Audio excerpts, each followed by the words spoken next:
This podcast is sponsored by the Center for International Business, Loyola University New Orleans College of Business. Today, at Gambo of Opportunities, we interview Professor David Audretsch, distinguished professor and Amitech Chair of Economic Development at Indiana University Bloomington, where he also serves as Director of the Institute for Development Strategies. He's also a part-time professor at the Department of Innovation Management and Entrepreneurship from the University of Klagenfurt in Austria, and an honorary professor of industrial economics and entrepreneurship at WHU Otto Beisheim School of Management in Germany. David Audretsch also was awarded the Schumpeter Prize from the University of Wuppertal. He is an elected fellow of the Academy of Management and editor-in-chief of the Small Business Economics Journal. He is one of the most cited scholars in economics and business, with more than 130,000 citations as of 2024, and ranked as number one for entrepreneurship and number two in the world leading scholars in economics and business. Today with David, we will discuss the strategic management of place, the relevance of entrepreneurship for small and medium enterprises, and the intersection of entrepreneurship and sustainable development. Finally, we will talk about the close relationship between democracy and entrepreneurship, all here at Gambo of Opportunities.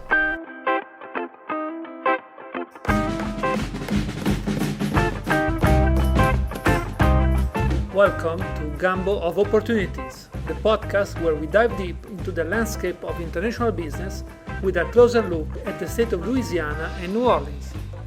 We will hear stories, insights, and strategies of influential global players of the Bayou region in a pursuit to make the Bayou one of the most attractive areas for businesses. This is Gambo of Opportunities. So, hello, David. Thank you so much for agreeing to this interview for our podcast. It's a great honor to have you here. I would like to start with the first question. I would like to bring the attention of our listeners about one of your recent research projects about the strategic management of place. In particular, in this research, you look at how places can be fundamental for spurring the competitiveness and the performance of small and medium enterprises. So what does it mean to think strategically about the place? Well, thanks very much. It's a pleasure to see you and to be here and reflect on these questions. I think that most of us feel comfortable that about companies have strategies, sports teams have strategies, individuals have strategies, and in that sense, what is strategy? It means there's a goal, and then the strategy is, partly it's about articulating the goal and then formulating action to a means to try to reach that goal. And in that sense, the strategic management of a place is very analogous to the strategic management of a company. Now, of course, we have a whole entire research field and body of thinking about the strategic management of companies, and we don't really have that about places. Part of the reason is because, to be strategic, I think, that's pretty clear. Who actually undertakes the strategic management of a place? Who does it? The governance of companies, it's not exactly obvious always, but it tends to be fairly bounded, fairly understood. But when it comes to who does the strategic management of place, there we see it's very complicated. It's not just the government. It can involve many different constituents. But anyway, that's what the strategic management of place is what are the goals of a place, and then how can it bring to bear the various assets and resources it has to attain those goals. Thank you so much. Especially today, we know how places can be really strategic areas in which entrepreneurs either can start and can spur their entrepreneurial idea or just lose those ideas into the air, right? It's funny you say that, because I think, was it a generation ago or half generation ago, on the dawn of globalization, which would have been around the turn of the century, there was many headlines. I remember The Economist had a very, very famous headline called "The Death of Distance," and the thinking by thought leaders in business, policy, research was that place would lose its meaning totally, so that in a way we did not think that there would be the strategic management of places would actually become more important. So the strange, maybe it's a paradox of globalization, place probably matters more than it used to rather than less, and therefore the strategic management of those places really matters. Yeah, and I believe that you refer in particular to those relational activities that happen in a place that are conducted for having a place with a specific sense, and not falling into those situations in which we can define of placelessness, right? Placelessness has its, we're both here at a place where neither of us live, right, or work. So there you go. But we know the internet, the web, all this technology is fantastic. But we also know from one of the great tenets of economics that scarcity bestows value.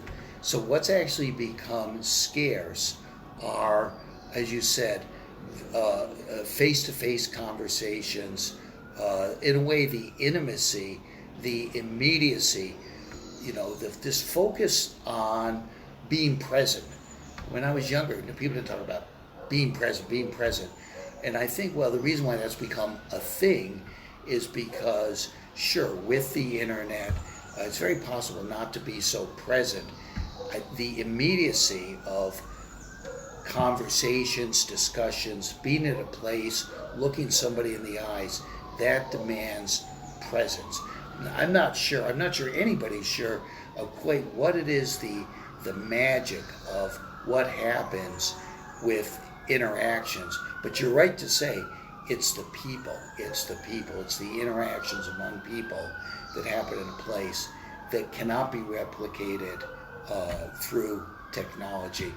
And of course, a lot can be obtained from a distance, through the internet.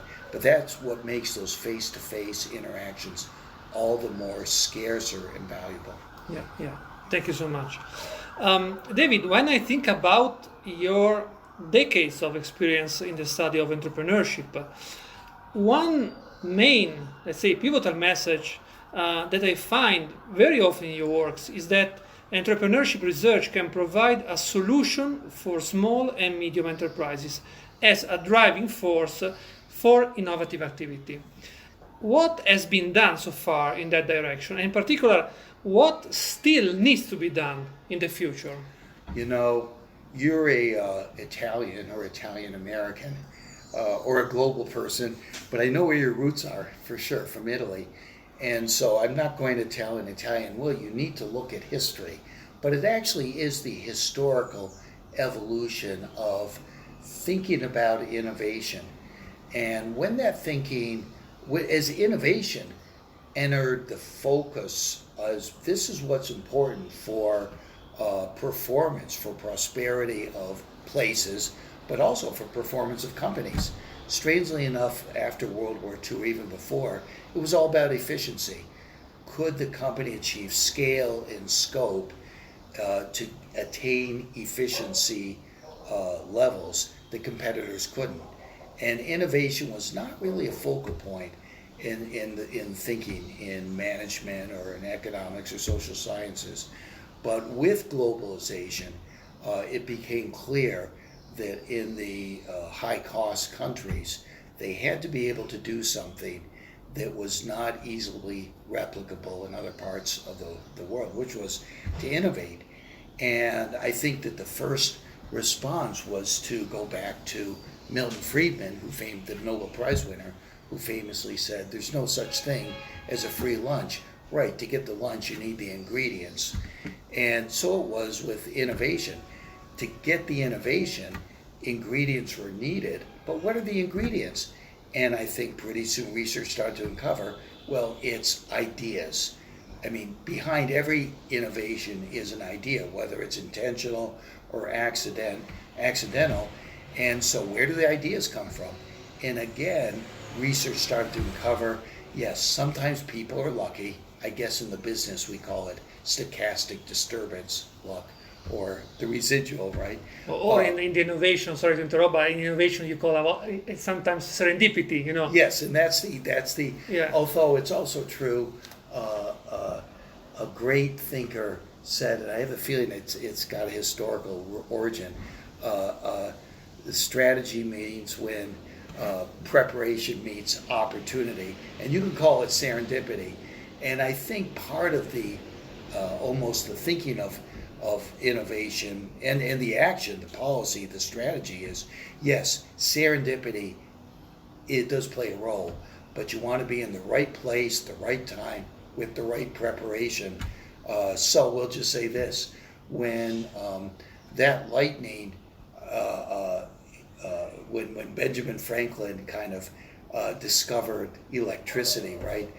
Well, it was probably more than serendipity. He happened to have a kite flying at that time, Yeah, right? yeah. And he was out there in the storm. So anyway, it was clear that these ideas, yes, serendipity, but they can also be created through purposeful, intentional activity, which we call research and development. We can call investing in people's ability to work with ideas, understand ideas, to be creative, that we roughly call human capital.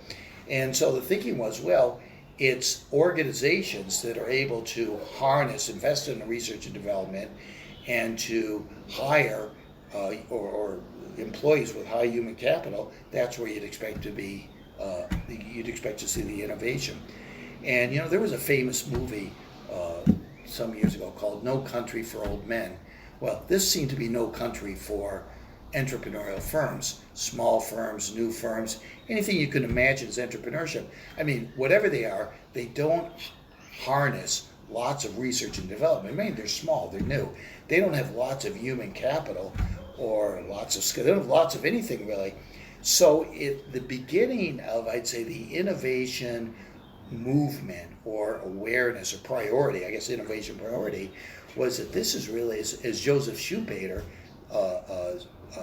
analyzed in his later years, this was a country for the large, dominant, great corporations. So it was a surprise to see, as research, or really as society started to invest in actually measuring the innovative activity of all companies, the what we call entrepreneurial companies, small companies, new companies, were identified as being particularly robust, and especially in the high-tech industries where there's a lot of R&D and lots of human capital. And I think that the resolution to this paradox, at some point people called it the Schumpeterian paradox, which was, if the knowledge inputs are so important to innovate, how come these companies with a paucity, a lack of these knowledge inputs, I mean, just by their size, their newness, how were they able to be so innovative? And the resolution had to do with understanding what comes first, the chicken or the egg. What comes first, the carrot or the stick? Maybe that's not the right one. But, the answer to the chicken and the egg may be neither. But this, what's called the knowledge production model of innovation, that says, like the Nobel Prize winner Milton Friedman thought, okay, you've got the firm, and then the firm says, okay, we'll get the inputs to innovate, which is our research and development, knowledge, human capital. That says, okay, you've got the firm first, and then it makes strategic. So we're back to the strategic management of these firms, small firms, new firms. Then they're going to invest in knowledge creating types of assets that are going to hopefully lead to innovation. But actually, it seemed to turn out backwards. That is, it's because companies do invest in new ideas, research and development. They hire human capital skilled labor with a lot of experience. They get a lot of ideas. They interact. So they create these ideas. But here's the trick. It's not clear because the new ideas, they're inherently uncertain. It's hard to tell which is the good one, which is maybe not so good.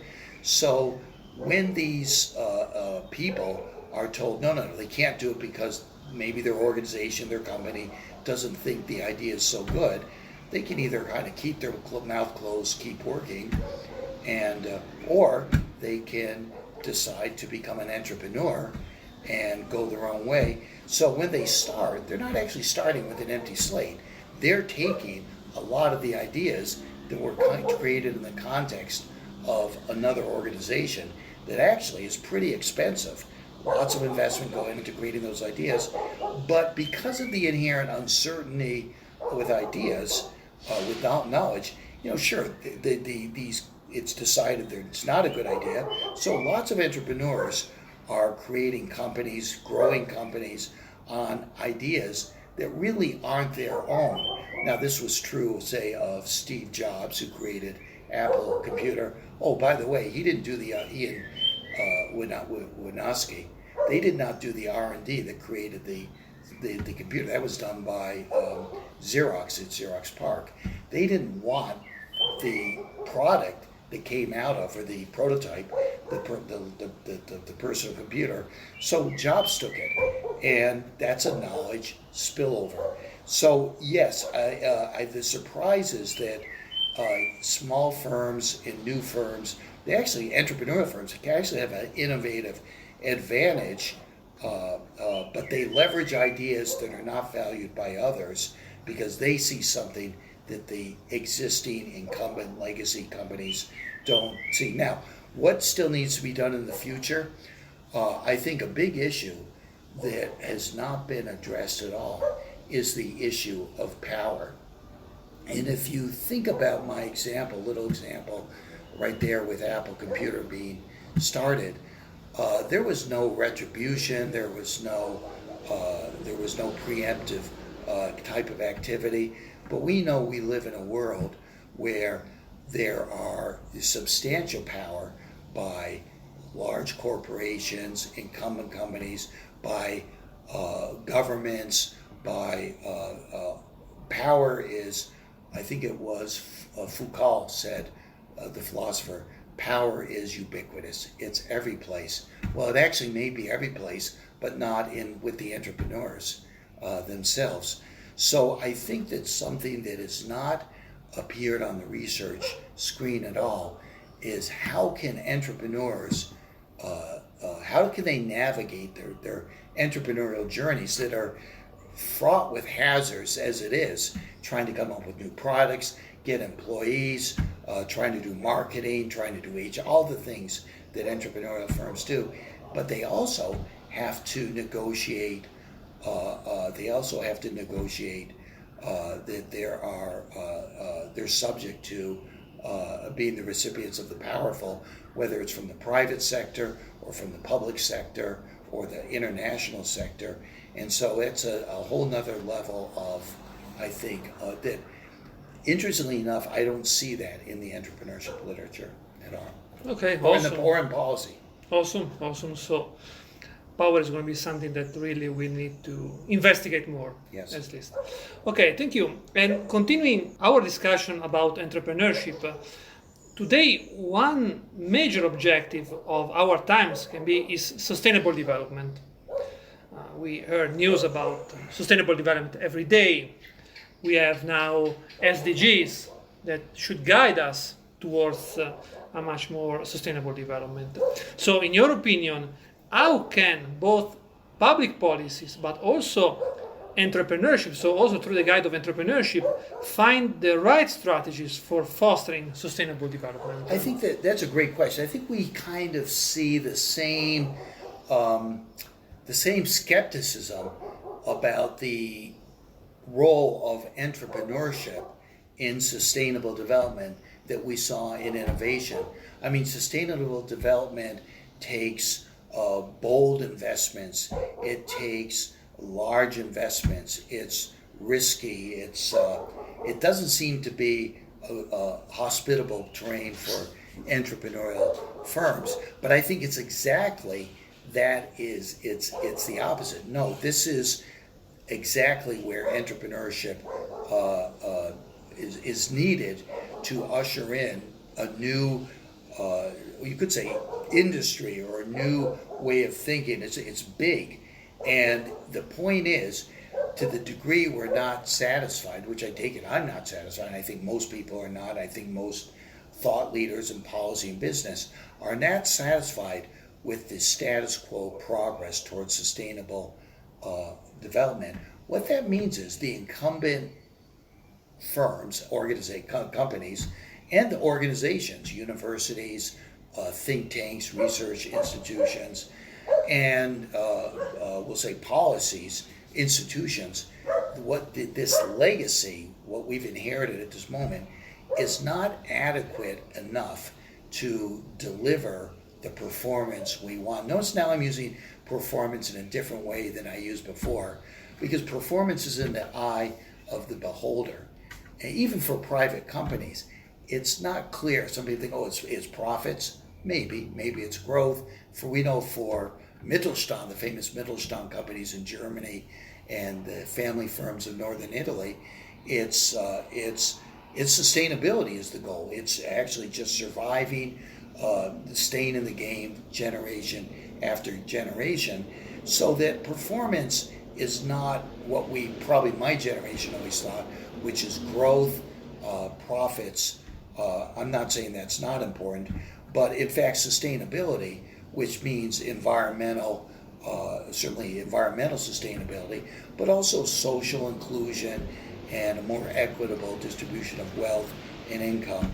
All of these play a role in sustainability. These are values, and if the existing firms and institutions are not delivering the performance that are congruent with these, I like that word, congruent with these values. Now remember, people have to have these values. Either the people don't have those values, or they do, but there's a kind of disequilibrium or incongruence. What we have for companies and institutions aren't delivering that. Well, that is the one thing we know about entrepreneurship. Thank goodness you didn't ask me how to define it. That's where I turned the microphone off. But one thing we know, it revolves around opportunities. And it's exactly that, almost like I talked about the surprise, how entrepreneurship appeared to play a big role for innovation.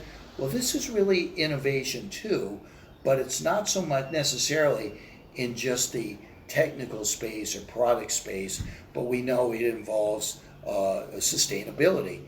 And so it's more than ever, entrepreneurs are needed. These are people with values, which are obviously value sustainability more than other things.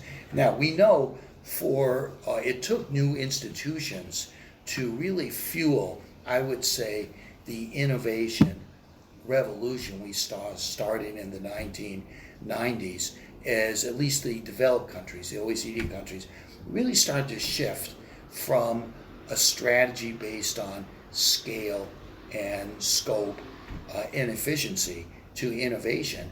And that's pretty much happened now, or it's happening, but we understand that. And it took a lot of new institutions. It took financial institutions. Yes, we saw venture capital come, but that had a lot of legal support. You had to change laws, you had to change regulations, you had to change financial regulations. We saw certainly government programs. In the United States, the celebrated Small Business Innovation Research Program puts in about $3 billion a year in financing entrepreneurial innovation. That's been focused largely on innovation that's going to be congruent with the values of the different government agencies. And so that spurred innovation of small and new firms. But if society values sustainability, why not have funds to spur sustainability through entrepreneurial firms as well?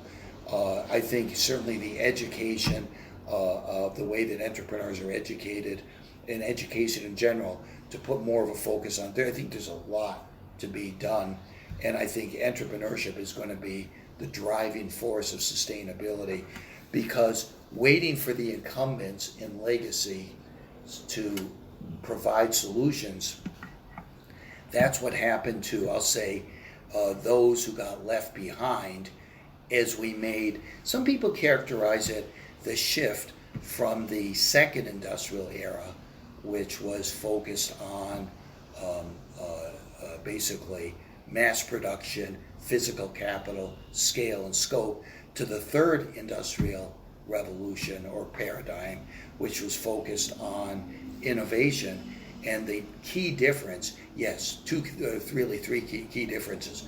One was the importance of new ideas, knowledge. The second was human capital. And the third was entrepreneurship, to get those new ideas out into society. Well, I think we're going to see the same thing. I think we'll probably end up calling this also a new industrial era, where the goal becomes sustainability, but it's going to be new firms fueled by new or modified institutions that are the leaders, and those that don't adapt or are late to adapt entrepreneurship for sustainability, just like in the last industrial was a transformation, they're the ones who are going to get left behind. Yeah, no, that's perfectly clear, and I agree absolutely with your vision. And actually, with this regard, and starting again from the overall topic of entrepreneurship, let me ask you a final question. This final question regards, in particular, is focused on one of your recent publications, so the connection between entrepreneurship and democracy. Recently, we saw such a worrying trend about the state of democracies, especially in Western countries. Quite surprising, but maybe not even that much surprising, right? So, for example, if I take some data about the 2023 Global State Democracy data by International IDEA, those data highlight that democracy continued to weaken and more countries experienced net declines in democratic performance than compared to what we saw in terms of advancing democracies. And that is happening actually since 4 years from now. So based on your extensive experience and drawing from that specific publication that you submitted in 2022 called Democracy and Entrepreneurship. So in your opinion, what does entrepreneurship have to do with democracy? And what can entrepreneurship do to support democracy? Yeah, I really appreciate that question, because I was in Berlin, West Berlin, on November 9th, 1989, when the Berlin Wall fell. And shortly after, like the next day, 3 days later, it was celebrated as, this was, well, a famous book written by Francis Fukuyama, a professor of political science at Johns Hopkins University, was titled The End of History. And by the end of history meant this great tension, this great debate, or even struggle, a dialectic between authoritarianism, totalitarianism, concentration of power on the one hand, versus democracy, individual freedom, decentralization on the other hand. The struggle that had just burned the world for decades, for centuries, was the end of history. It was over. One side had won, the other side had lost. So when you started by saying it's surprising, yeah, at that point, people thought democracy is won, democracy will be here forever. So it's very startling and alarming when you cite the evidence that says, yeah, the democracy has been weakening, not just for the last year or 2 years or 3 years, but for a number of years. More and more countries in the developed world they're actually, democracy is getting weaker and weaker and weaker. Now, what those studies don't show is something from another source, but studies that measure entrepreneurship show that entrepreneurship is actually in decline, not just in one country like the United States. It's been, whether it's measured by the share of small business or self-employment rates, it's been going down year after year. But in most of the developed countries, in Europe and in the OECD, has been going down. And this is worrisome because part of democracy is, I don't think you'll necessarily find this in the formal definitions or in the measures, because measurement is always a struggle to reflect a concept that is inherently unmeasurable. So now we're talking about two concepts, entrepreneurship and democracy, that are inherently unmeasurable. But of course that doesn't deter any of us from trying to get a grasp on it. And one of the things about democracy is it, among other things, it reflects who has the right to be an entrepreneur. And we know, like in the, say in the United States before its Civil War in the South, not everybody had the right to be an entrepreneur. In fact, it was guarded so that only the elite could be entrepreneurs. We can find other historical examples. Certainly in Germany, when the National Socialists took power in the 1930s and Hitler was elected to be the chancellor, the first thing he did, it was not to burn the books and eradicate the Jewish people. That came later. No, it was to curtail the freedom to have a business, to start a business, and it was only allowed when it was in accordance with what the power, down back to that issue of power, which at that point was National Socialists. They had the power, and I think we see this in country after country, that the right to start a business, own a business, which means to be an entrepreneur, to deviate from the status quo thinking of some organization, some context, and say, oh, that's fine, but I think I want to do it differently. In a democratic society, that's allowed, as long as it meets the other kinds of laws and legal requirements. But as we start to deviate from democracy, we see fewer and fewer and fewer people. It's only the powerful maintain the right to either become an entrepreneur, at least control an entrepreneur. And why is that? Partly because they don't want competition for the status quo, for what they control, and partly because they want to control the options people have, the thinking, or at least the options people have. So we know that yes, democracy is important for entrepreneurship, and we also know, therefore, that who are the proponents for democracy? Well, it can be lots and lots of people, but entrepreneurs themselves are people who value their independence, their autonomy, their freedom to deviate from the norms established in organizations, legacy firms. It's that ability to deviate, and to deviate in a way that actually may end up hurting those status quo legacy companies. So yeah, democracy needs entrepreneurs. Is it possible to have a democracy without entrepreneurs? I think it's pretty hard to find, actually, examples. And is it possible to have entrepreneurship without a democracy? There, the answer is yes. And we see lots of examples. But it's always the right to be an entrepreneur, the right to have an entrepreneurial firm, is always going to be limited and restricted so that it serves the interests of the powerful and not the outsiders, the marginal people, the people who don't have the power.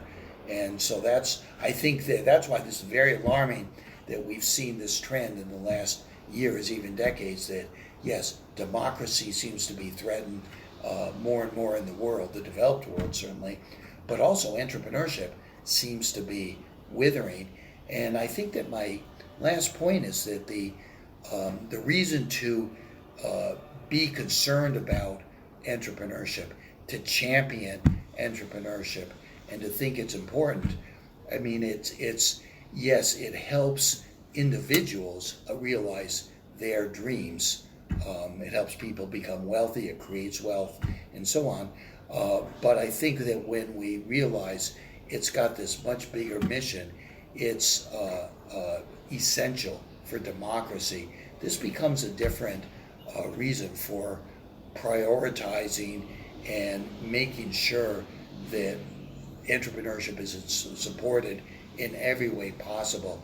It's certainly not to make a few individuals rich, and it's not even about the economic values that I think were the mandate for entrepreneurship and entrepreneurship policy in the past, such as jobs, innovation we talked about, growth, even equity or social inclusion of women, other kinds of marginalized groups.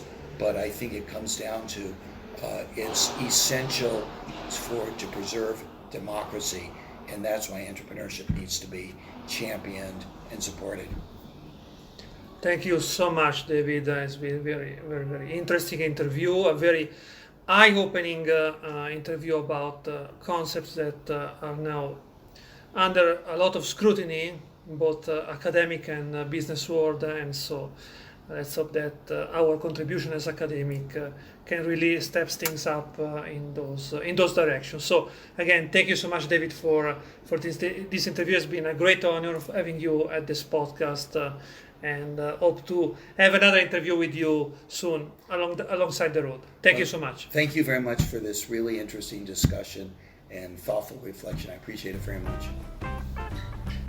Thank you for listening to Gamble of Opportunities, the podcast about international business of Southern Louisiana and New Orleans. Huge thanks to Farah, Oban, and all the staff involved for making this podcast possible. The music is New Orleans jazz guitar music by the... Today, at Gamble of Opportunities, we interview Professor David Audretsch, distinguished professor and Amitech chair of economic development at Indiana University Bloomington, where he also serves as director of the Institute for Development Strategies. He's also a part-time professor at the Department of Innovation Management and Entrepreneurship from the University of Klagenfurt in Austria, and an honorary professor of industrial economics and entrepreneurship at WHU Otto Beisheim School of Management in Germany. David Audretsch also was awarded the Schumpeter Prize from the University of Wuppertal. He is an elected fellow of the Academy of Management and editor-in-chief of the Small Business Economics Journal. He is one of the most cited scholars in economics and business, with more than 130,000 citations as of 2024, and ranked as number one for entrepreneurship and number two in the world leading scholars in economics and business. Today with David, we will discuss the strategic management of place, the relevance of entrepreneurship for small and medium enterprises, and the intersection of entrepreneurship and sustainable development. Finally, we will talk about the close relationship between democracy and entrepreneurship, all here at Gamble of Opportunities. Music Hive.